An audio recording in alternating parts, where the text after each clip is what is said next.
Anda masih bersama kami dalam Newsroom Today. Pemirsa, tempat tumpang tidur yang dipersamakan dengan sleeping box ala Moskow menjamur di kawasan Jakarta Pusat. Kamar ini bahkan lebih layak disebut peti dengan ukuran yang hanya 2 kali 1 meter. Ya, kotak kamar tidur di Jakarta Pusat ini disusun 2 tingkat dan bertarif Rp300.000 hingga Rp500.000 per bulan. Lalu seperti apa kotak kamar tidur tersebut? Reporter JAK TV Lydia Simangunsong bersama juru kamera Denny Eko melaporkannya untuk Anda. Rasa pengap segera menyergap ketika memasuki ruang bangunan berlantai 3 kos-kosan yang terletak di Kampung Rawa Selatan, Johar Baru, Jakarta Pusat ini. Baru saja gedung ini dinyatakan tertutup pasca kunjungan pemerintah kota Jakarta Pusat yang datang menyegel tempat ini. Alasannya, tempat usaha kos-kosan ini tidak memiliki IMB dan izin usaha. 2 spanduk merah penyegelan terpampang jelas di depan pagar rumah 3 lantai ini. Meski demikian, spanduk segel itu tidak berfungsi menahan jalan keluar masuk para penghuni kos-kosan yang tak berizin ini.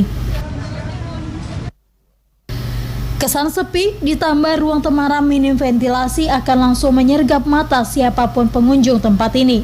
Ditambah lagi lantai kotor dan barang yang berantakan semakin membuat gedung setinggi 1,5 meter ini menyesakkan nafas. Ya, saya akan mengajak Anda untuk melihat lebih dekat bagaimana kondisi dari hunian kos-kosan berukuran 2 kali 1 atau yang disebut sleeping box yang berada di Johar Baru, Jakarta Pusat. Saat ini saya berada di bagian mungkin bagian teras daripada bangunan kos-kosan ini. Bisa Anda lihat untuk di bagian dari pintu masuk ataupun teras ini hanya tinggi sebatas tinggi saya yang seperti ini. Ini sudah menyentuh mungkin untuk bagian dari lantai 2 daripada bangunan kos-kosan ini. Dan jika dilihat di sini kondisi kos-kosan ini memang sungguh sangat tidak nyaman untuk menjadi tempat tinggal, karena bisa Anda lihat di sini di lantai 1 ini saja sudah banyak terdapat rak-rak sepatu dari para penghuni kos yang tidak tersusun rapi. Dan selain itu juga jika dilihat dari barang-barang yang ada di sini bisa dipastikan bahwa para penghuni kos ini tidak kebanyakan adalah para pengemudi ojek online yang memang memilih untuk tinggal di sini dengan alasan karena memang biayanya murah. Dari tanggapan warga juga yang berada di sini, memang kos-kosan berukuran 2 kali 1 ini disewakan dengan harga murah. Ini bisa saya akan mengajak Anda untuk melihat di sini ada graf. Ini menunjukkan bahwa bangunan kos-kosan ini terdiri dari 3 lantai. Ini bisa Anda lihat. Dan untuk di lantai 1 ini sendiri terdapat toilet. Ini toiletnya. Ini adalah toilet untuk di lantai 1. Ada 3 toilet yang tersedia di lantai 1 ini.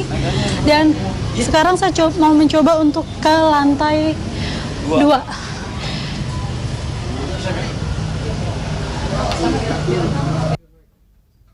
Pemilihan warna dinding yang gelap bagi ruang minim pencahayaan ini semakin mengherankan. Sementara kotak-kotak kamar tidur 2 lantai dilengkapi tangga sederhana untuk mengakses kamar yang berada di tingkat 2. Oke, dan sekarang saya berada di lantai 2 daripada bangunan kos-kosan ini. Kita akan melihat lagi lebih dekat bagaimana situasi di dalamnya. Untuk di lantai 2 ini sendiri saja masih terbagi lagi menjadi beberapa tingkat, beberapa kamar-kamar. Ini di bagian bawah dari lantai 2, yang ternyata lantai 2 ini dibagi dua bagian lagi nih, seperti ini. Dan ini bisa Anda lihat bagaimana tinggi daripada bangunan ini setinggi saya. Bisa Anda bayangkan bagaimana kalau Anda harus tinggal di bangunan ataupun di hunian yang hanya berukuran 2 kali 1. Ini adalah salah satu kamar yang bisa dilihat dari label kamarnya. Ini adalah salah satu kamar yang ada di bangunan lantai 2.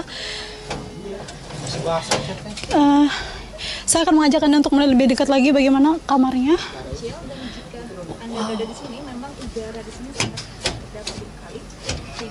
Ini saya mencoba untuk masuk, tapi ini terbatas sekali untuk bisa masuk ke dalam karena memang seperti ini kondisinya. Kamar ini hanya ada tempat tidur, tidak ada banyak fasilitas yang bisa. Coba tidur aja, Mbak.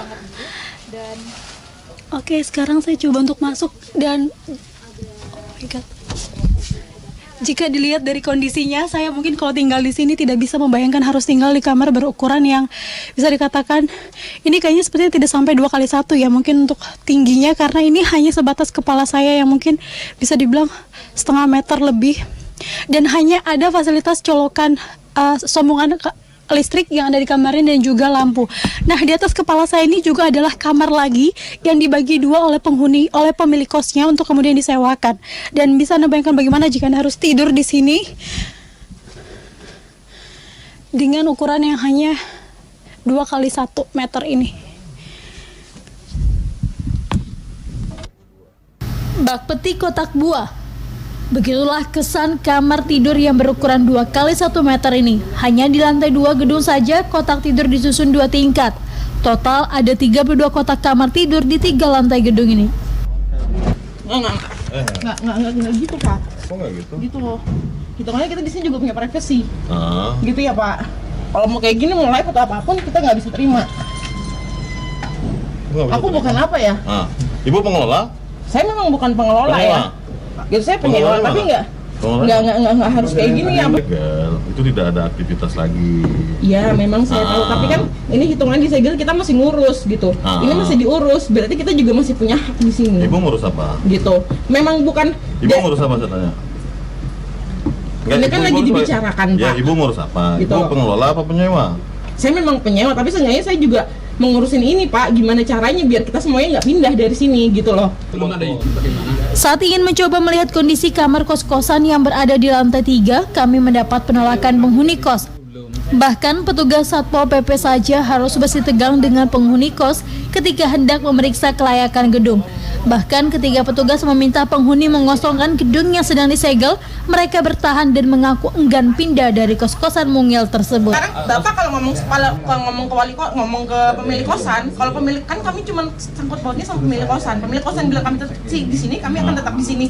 Nah, seperti itulah tadi kondisi daripada kos-kosan berukuran 2x1 ya. Tadi saya sudah coba melihat lebih dekat ke bagian dalamnya, dan setelah melihat memang kos-kosan ini tidak layak untuk menjadi tempat tinggal karena berukuran 2x1, dan dimana setiap lantainya ini juga terbagi menjadi beberapa kamar lagi. Ini menunjukkan bahwa kos-kosan ini sebenarnya tidak layak untuk dijadikan tempat tinggal. Dan meskipun ini sudah disegel oleh pemerintah, namun ternyata masih ada beberapa penghuni yang tinggal di dalam, dan pemerintah sendiri memberikan batas waktu bagi para penghuni ini untuk berada di kos-kosan ini tinggal selama 1 hingga 2 hari mereka untuk boleh mengosongkan tempat ini. Dari Jakarta, Lydia Simangunsong, Deni Eko, Jak TV.